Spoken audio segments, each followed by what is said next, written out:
Hello again, Ian Stuckey with Mastermind Games, and this time I'm painting my favorite Martian Menace monster, Deimos-9. So, this is our new sculpt, and here is the original. So, size difference aside, you see a leaner profile, taller, more eyes. The biggest difference are the arms. In the original, they're these limp little noodles, barely recognizable as. I mean, they're obviously arms, but they don't look like they can do a whole much outside of, cut your grass. Here, they look much thicker, more aggressive. Now, let's get started. This is going to be a little awkward, but starting True Silver 09207. So I'm doing again a color scheme of my own design. And previous incarnation of him, or it, was kind of an energy vampire sucking the power dice away from the opponent. Now, it's more of a roadblock. You can use a larger brush than normal because of the greater surface area, with an ability called Grappler that hinders an opponent's movement, preventing them from moving past him and preventing them from ignoring hazards adjacent to him. So I'm going over the carapace on this. I'm doing the brighter color scheme, or white primer, so I can have a brighter, more cartoony looking color scheme. I'm going to turn my speaker down a bit. That's what's causing that weird echo, though I'm not sure if it's audible over the video in the end, but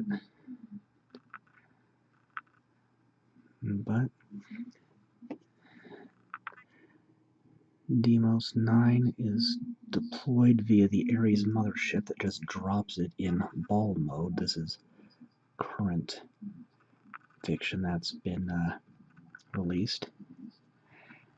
And once it lands, it starts destroying more or less everything in sight. So it's typical giant monster stuff. Crush, the old crush, kill, destroy that shtick.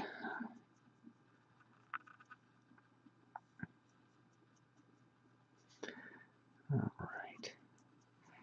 This might get kind of funky, but we'll see. I've got this figured out in my head. We'll see if I can pull off the paint scheme as I envision it. So I'm getting these gears and the base. I'm doing the place in one. Don't mind that howling. There's just a couple of kids in the neighborhood playing, nothing of consequence. This neck here. So in the first edition of Monsterpocalypse, there was such a thing as a power source, and that mattered for ability as much as faction did, or abilities. Now that's been done away with, but originally the Martian Menace were radioactive. Don't know if they are now or not. Alright, I am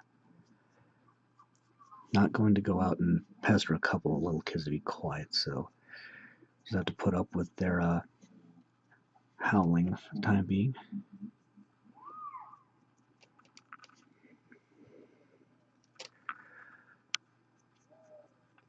There's another point on this right claw where it kind of clipped off the, well, the flash clipped off kind of funny. So I'm not going to worry too much about it, though. This is going to be a fairly simple color scheme, but this is a situation where I feel less is more. To be fair, though, the original color scheme wasn't too spectacular either, just a bit of silver over green. And I don't know if there are any real-world radioactive materials that actually glow green, but I'm not doing that lighting color anyway. I need a little more paint.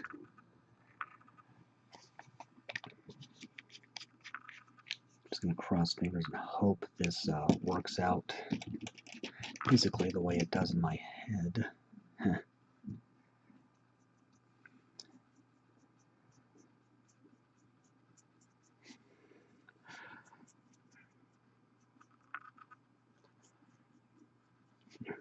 Yeah, that is twitching a bit. It's okay. The claws were fairly difficult to get to stick. I'm not sure what the deal was, but that's what it is.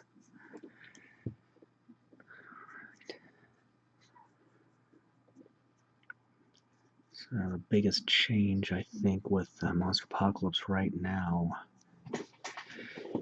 is that they're escalating the fiction. We've got now Tritons and Subterran Uprising monsters available, with Empire of the Apes and Ubercorp International coming soon. Those didn't come out till the, I think, 4th set. So I think at this point, what Privateer is going to try to do with the new edition is release a bit from every one of the 12 original factions first, and then fill those in with the remaining monsters. And they've already, in the case of Ubercorp International, at least what's been previewed, added new units completely. So new units coming into some of the other factions is definitely a possibility at this point. It sounds like this game is starting to go fairly strong, and that would be great. I love the original version. And trying to go down to as close to my fingers on the tip as I can. Oh, it might be a little too thin.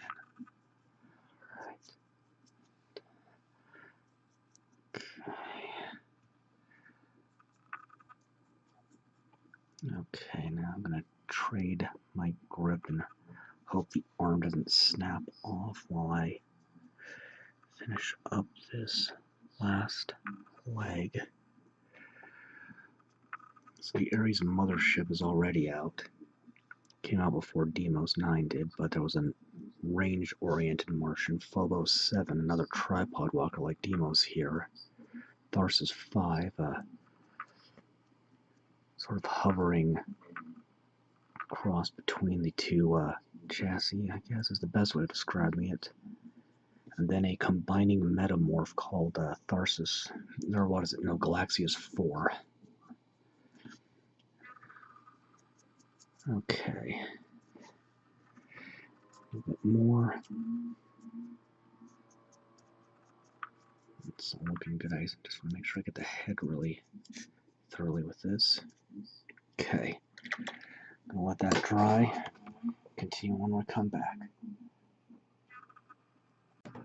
Next up, 09089 Cloudy Gray. Blink and you'll miss this.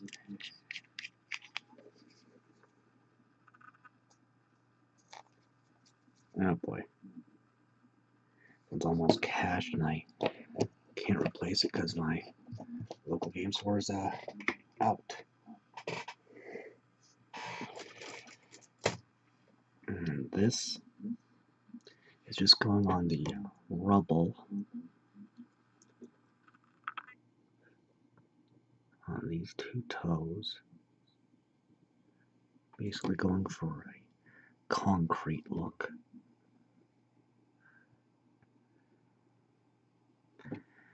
Deimos-9 is stomping into the pavement with its pointy, sharp limbs. Alright, that's it. Can start shading and lighting next. Alright. Okay.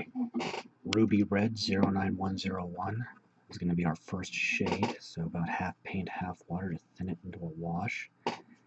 I'm hoping this works out the way I've got it in my head. We'll find out soon. Okay, I think this will be okay.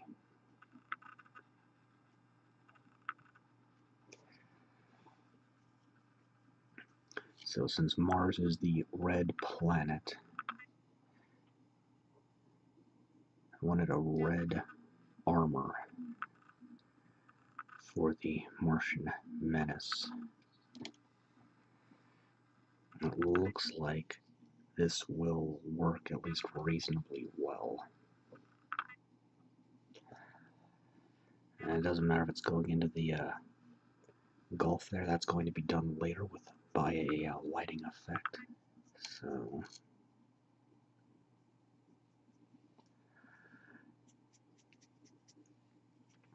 just want to make sure I get a nice solid coat of this metallic red.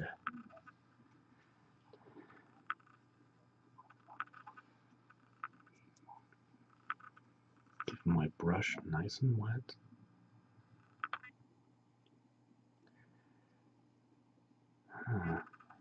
Another big change between the original and new sculpts is there are 9 eyes in the original. This one has 16.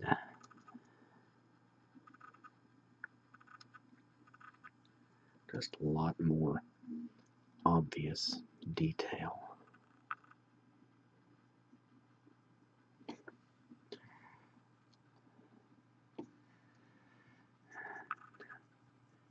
Now,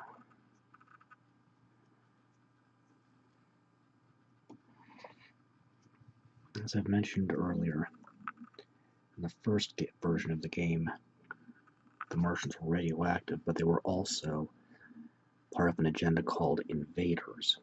Originally, there were 6 different agendas: Protectors, Destroyers, Radicals, Invaders, Fiends, and Collaborators. And for the current edition, that's been reduced to just Destroyers and Protectors. The Martians are Destroyers. But in the first edition, you could still go cross-faction for getting your list together on multi-monster games, but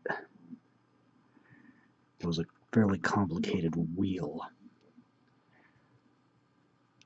you had to look at to see if what monsters could work together. The simplification of Destroyers and Protectors is just fine. So it gives you a whole monster mix and match there. Just doesn't, not as many things to keep track of. But the upcoming Tritons I mentioned, they were originally Invaders as well, and have switched over to Protectors. And Ubercorp International, which was a collaborator in the first edition, is now a Destroyer.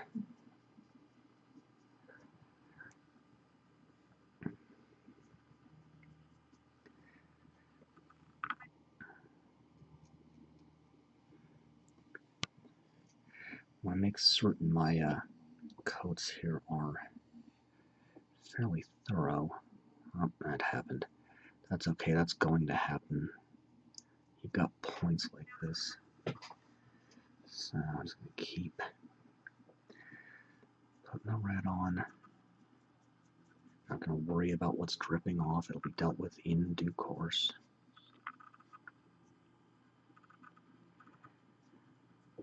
And the color I put on the concrete will be, it should be dark enough to take care of the red that gets into that.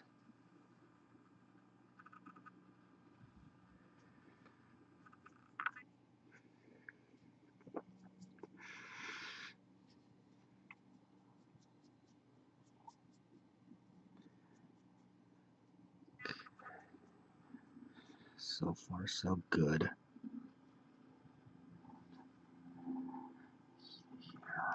Okay, I'm going to grip here, I think, this time. The rest of this, uh-oh, I seem to have nicked some other paint. I'll have to freshen up here. That should be enough to get the job done.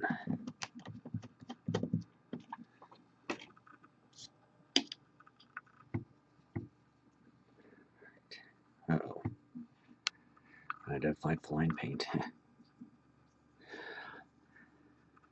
This particular design is a nod to H.G. Wells' War of the Worlds, as the Martians in that novel were described as operating three-legged walkers. One of the later series before, in the first edition, I think the third set, if I remember right. No, second set. The Martians got unit-sized walkers. One with a melee weapon, the other with a ranged.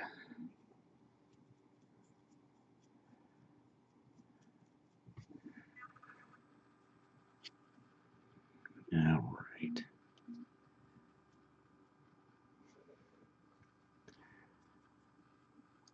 I'm just trying to darken this a little more. I'm just about there. That's pretty good. Let that dry and get the last shading. Alright, next up I'll get set up for the lighting effects with pure white 09039. Then I'll hit the last bit of shading.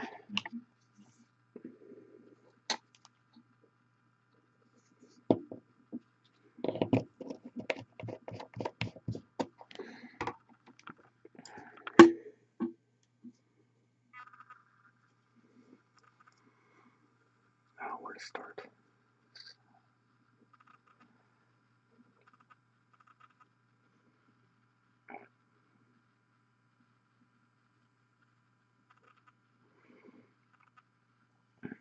Getting all 16 eyes.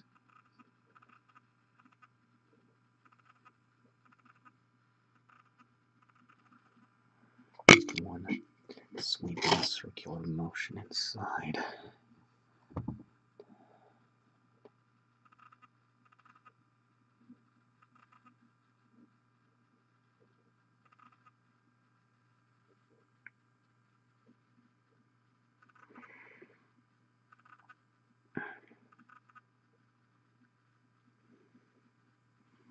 I have a bit too much water in this.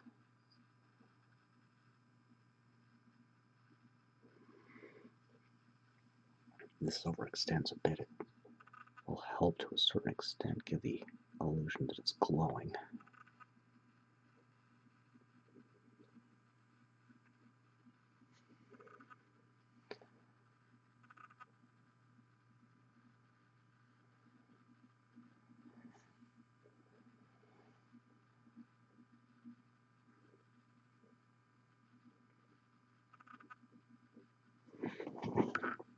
Okay, for a minute there I thought my computer was acting up again.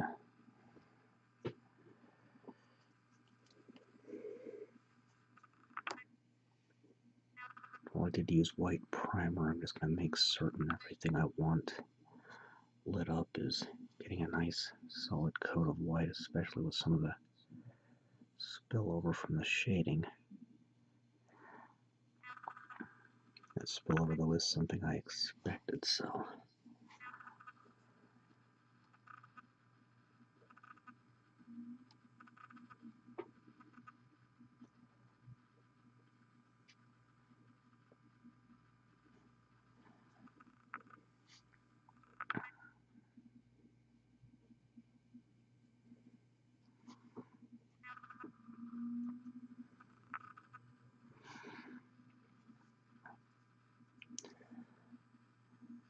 Go ahead and get the undercarriage here on the head or control deck, whatever you would like to call it.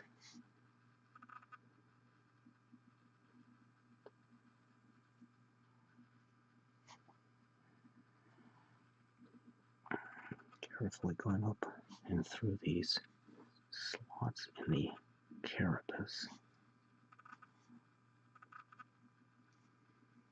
Keeping my brush moist, but not overly wet.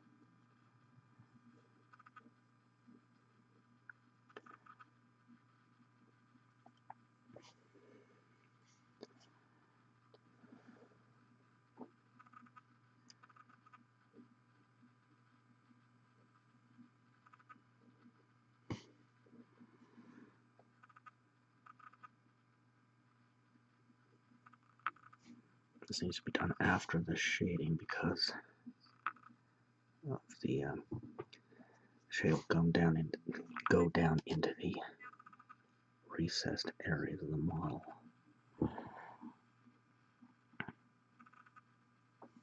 Get the neck region.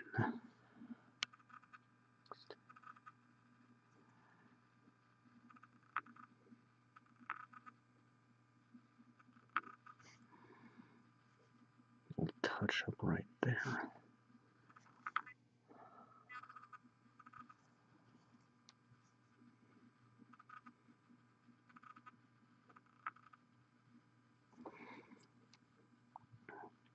See, and then a cannon.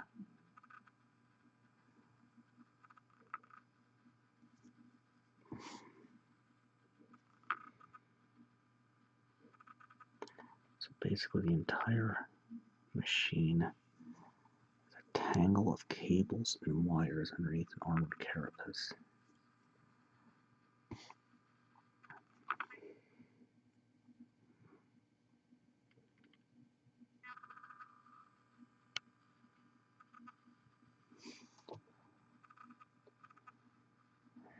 This is where most of the detail work is coming in.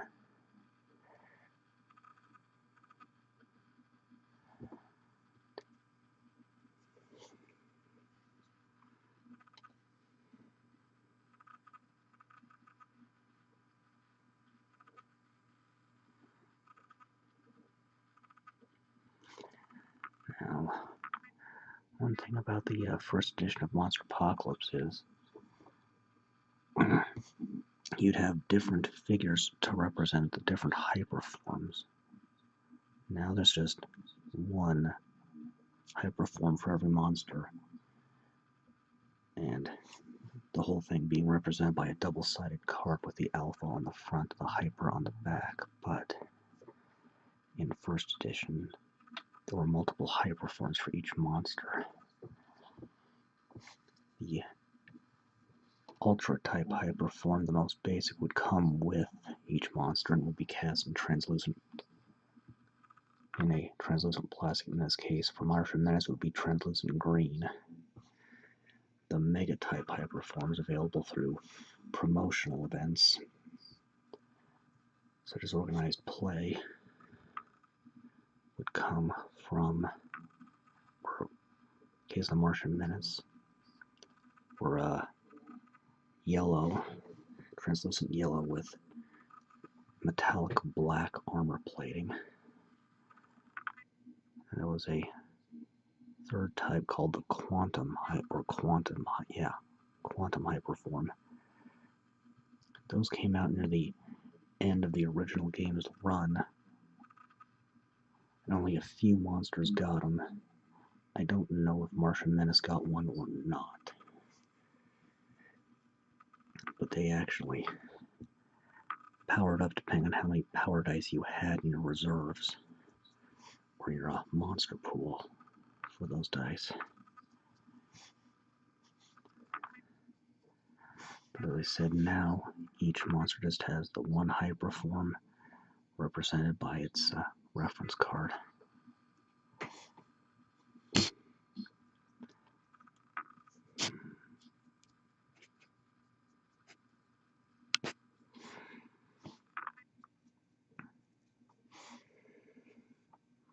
Going from the top down on these is prep work.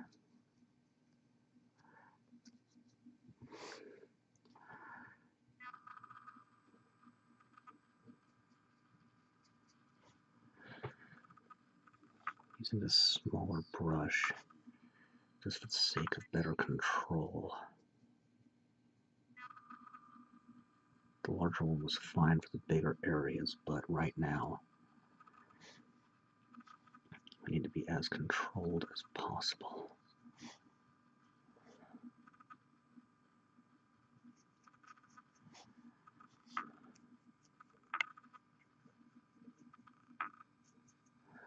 Okay, now the legs.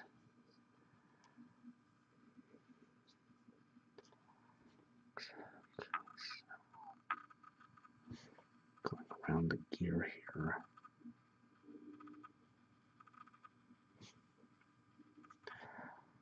And this funnel between the body and the rear leg.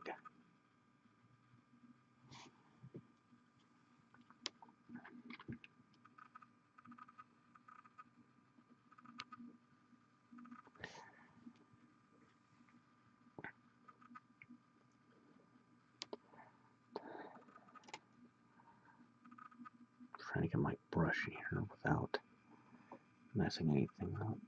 There we go.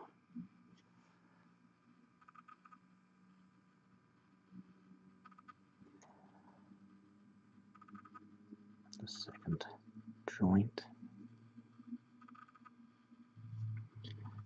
Gap at just above the knee, or what I'll call a knee anyway. Conduit here.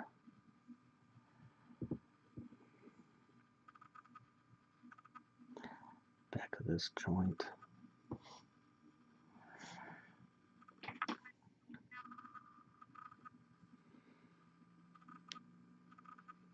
Orbs there. Okay. Just taking a look at the box of reference. This did come in a box.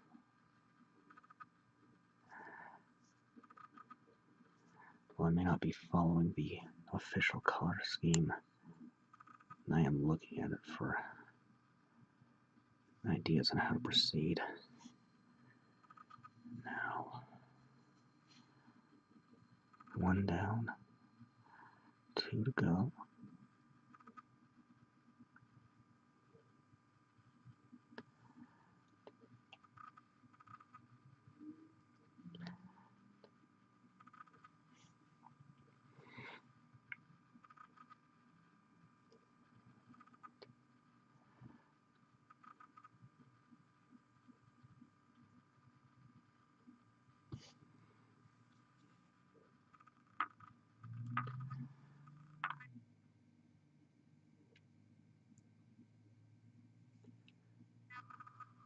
Repeating the same pattern.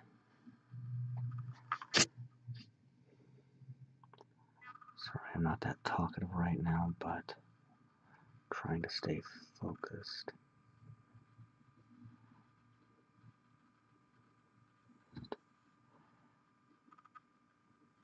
Just making sure my system isn't dropping hundreds of frames a second again.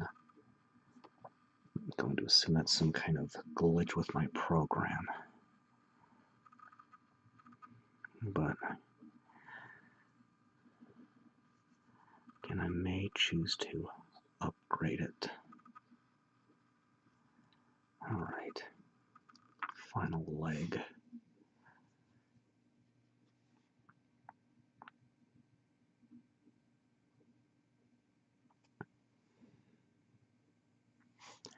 I think I may have missed a spot.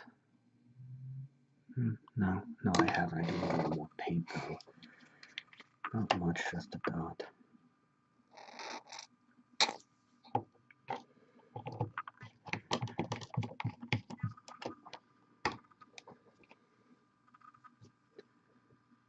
But you can see how meticulous this gets.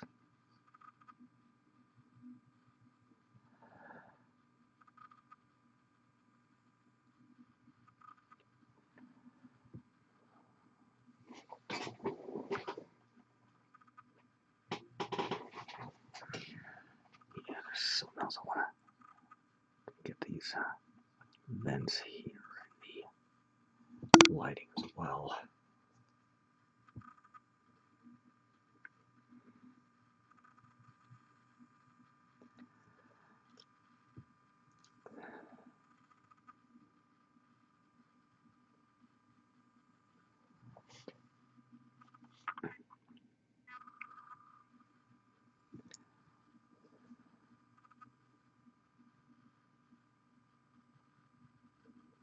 Trying to keep the aesthetic matching as best I can.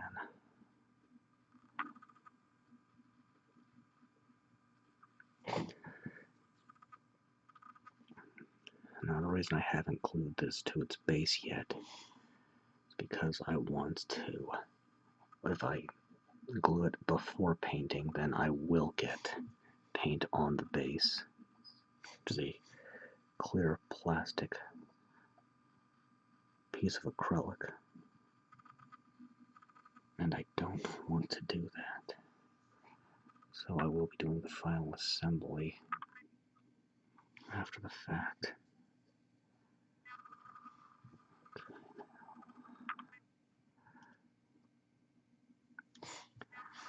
A bit much in the way of water there. Dot there. Dot there. Get the joint on the ankle here.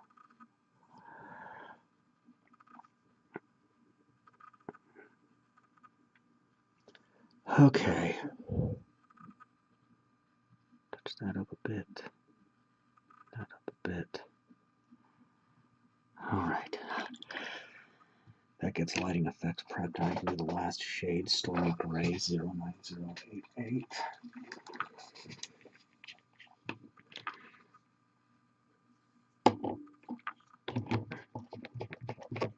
Just want to do that first so that this could all just dry simultaneously.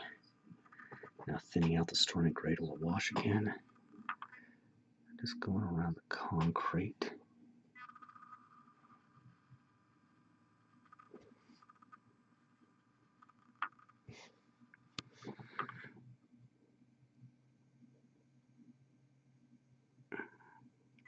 Just like that. Once it's dried, I can do the lighting effects. Then I can highlight and glue them to its base. Okay, time to light it up with Ashen Blue 09057.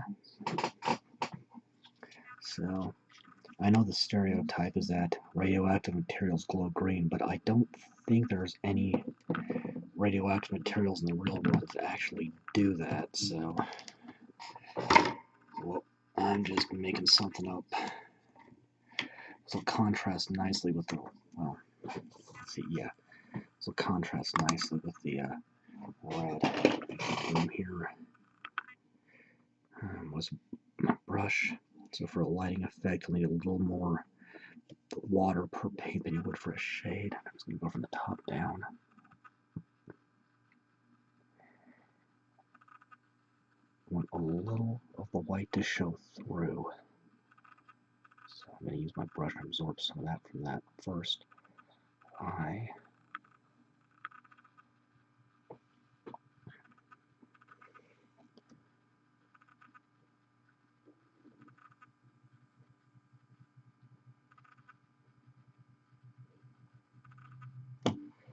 Yeah, this will work nice. So we have to figure out the highlighting right. That's kind of the risk you're taking when you're trying something new.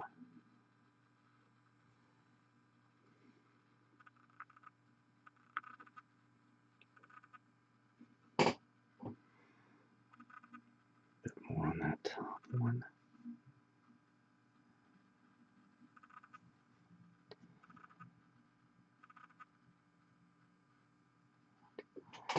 And then what I want to do next, I think I'll end with the arms. I'll do the interior here.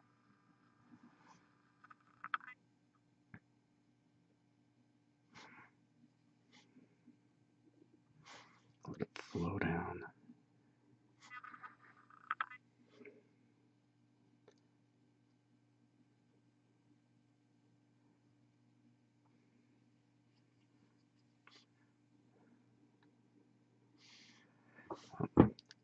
Try to make certain I'm on camera.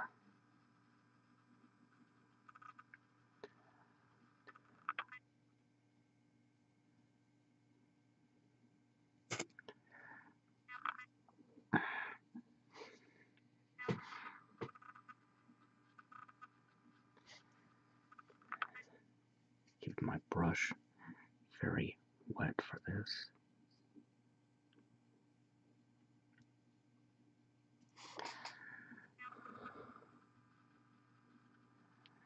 Again, deliberately allowing the white to show through. Get this.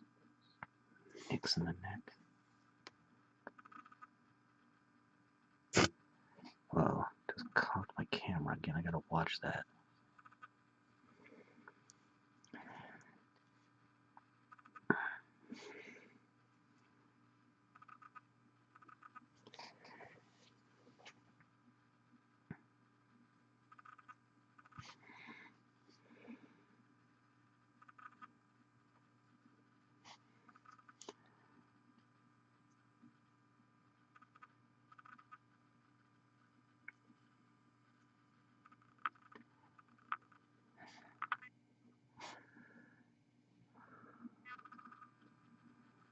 Now the back of the head here has a ton more detail than the original model.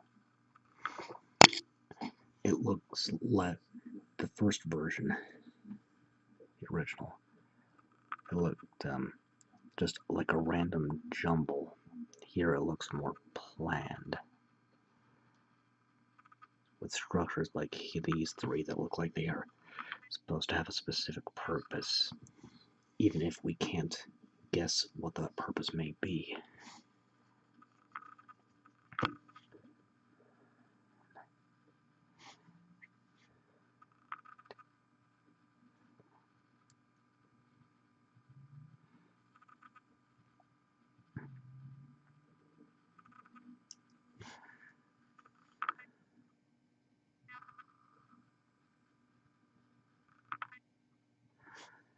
This will go faster than the preparation in general. It's still going to take some meticulous, careful brushwork to pull off.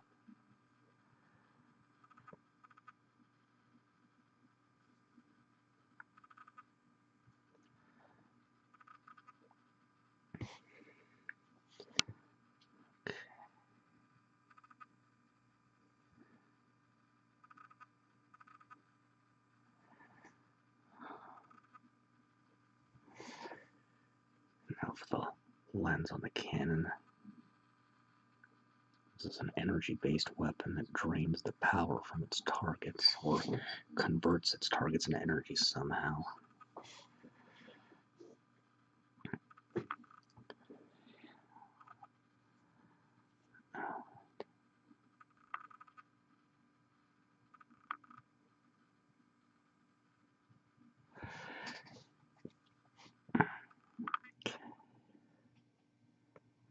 Arm's getting a little shaky.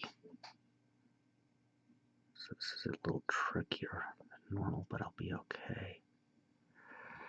Just a bit of fatigue.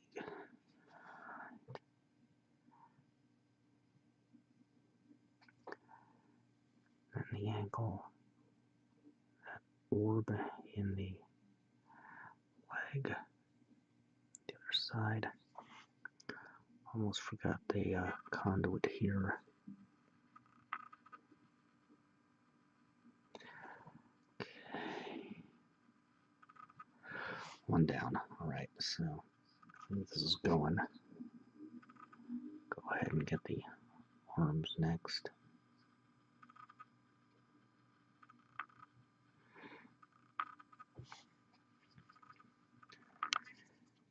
Refreshing paint as needed, keeping the brush nice and wet.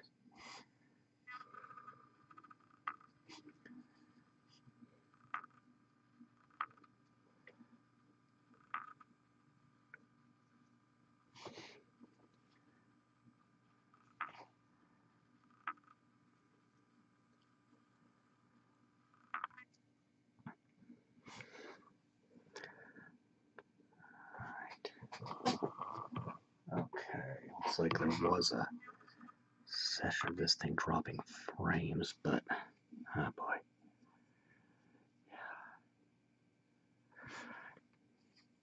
Again, upgrading my program does depend on my finances, but it is something on my radar.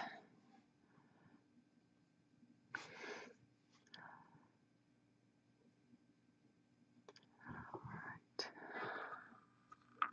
Okay, next leg.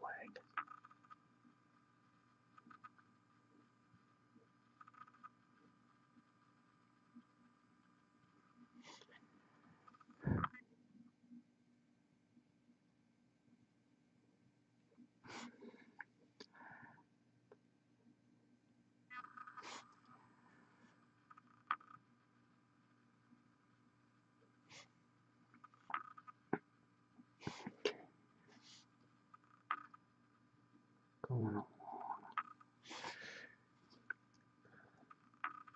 It's kind of like drawing with a pencil to a certain extent at this point with these thin gaps.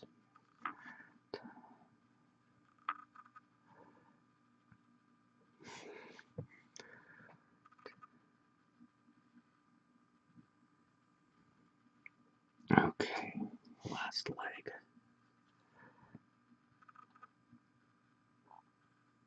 That weird whispering habit of mine is definitely tied to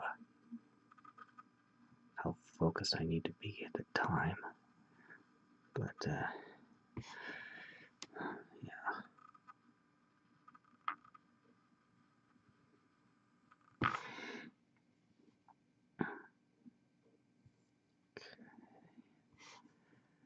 Just a few more pieces.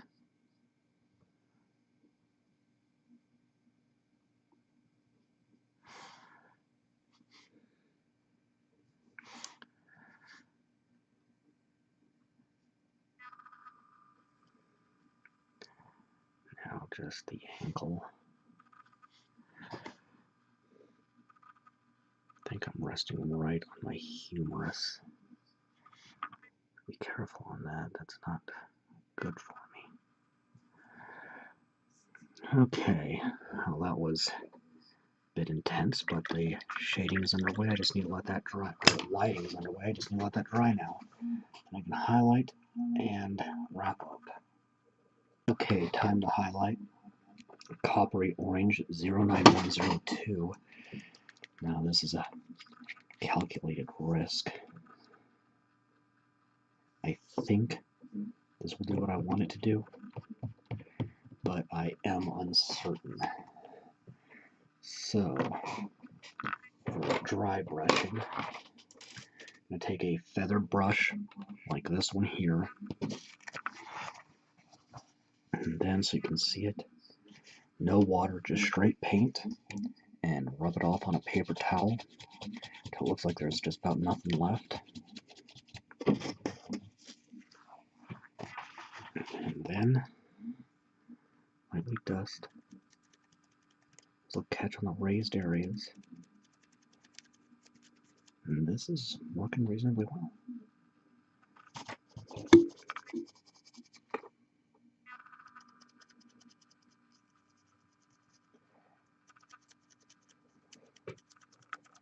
Getting a tint to it without obscuring the red underneath.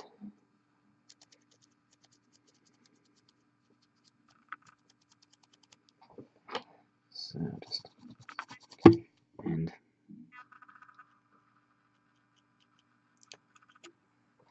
concern myself mostly with the most readily visible areas. Oh, crap. And that happened.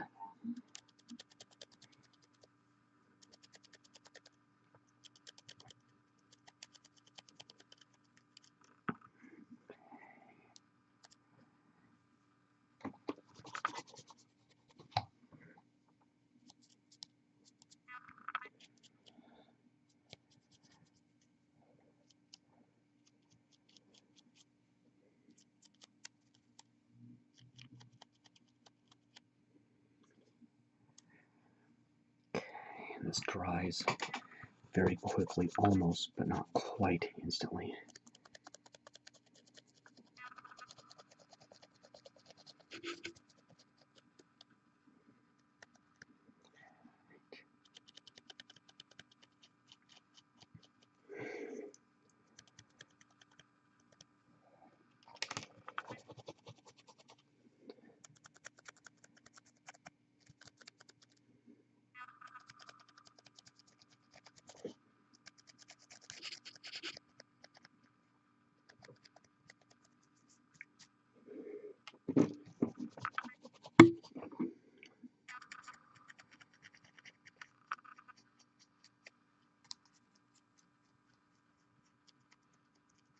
Doing this fairly quickly.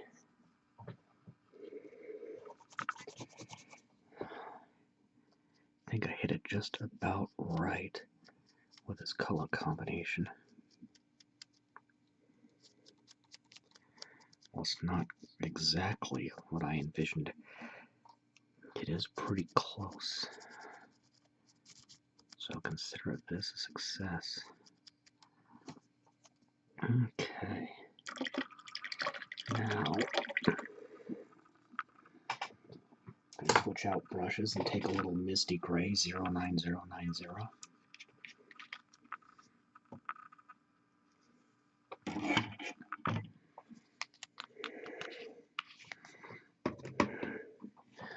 And a smaller brush.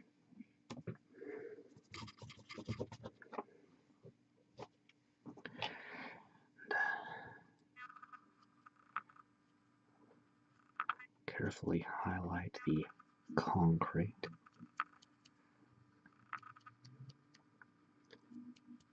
Now, just need to glue it to its base. So, I can do that right here, right now. I'm going to pack up some brushes. So, I'm using a thick cyanoacrylate glue. This Maxicure thing is available as a store brand at many places. So I've left the base in its protective film until I knew I was ready for it. So peel that off. Carefully set it down. Now, alright, I need to move a few things.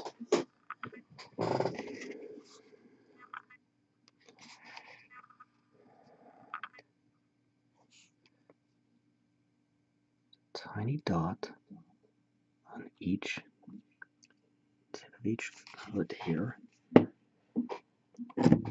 Always cap your glue as quickly as possible when you're finished. Gone over this a dozen times.